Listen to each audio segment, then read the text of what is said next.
সাদ্দাম ভাই, কি রে এইভাবে এসে ভাই দেখতেছু, কিছু হয়েছে? ভাই আব্বাকে আমাকে জমি ভাগ করে দেন, আমার প্রচুর সমস্যা। এই যে কোনো কথা হলো জমি ভাগ করবো, আমি তো এটি চাইতেছি। চল চল আব্বার কাছে চল, আজকে চলেন। সম্পত্তি একবারে ভাগ করে ফেলবি। আমার টিহার খুব দরকার, আপনি চলেন। लेकिन ये साला कर क्या रहा है यहाँ पे? কি রে গাদা, তোরা দুই ভাই এসে বাবার কাছে বসলো, কিছু কব নাকি?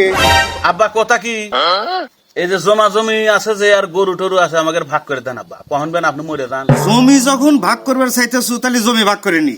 আমি বলি, আচ্ছা সাদ্দাম শোন, উত্তরচারা যে জমিটা আছে ওইটা তুই হাল ববি, তুই গাড়বি। আর আনিস, তুই ওই ধান কেটে নিয়ে আসবি, আর খামো আমি। আচ্ছা মানলাম আব্বা, এটা আমি। আনিস শোন, তুই গরু খাওয়াবি, আচ্ছা গরু ধোয়াবি। আর সাদ্দাম, তুই গাই পানাবি, আর খামো আমি। আচ্ছা আমিও মানলাম। আমার একখান কথা আছে আব্বা। আবার কি কথা ক?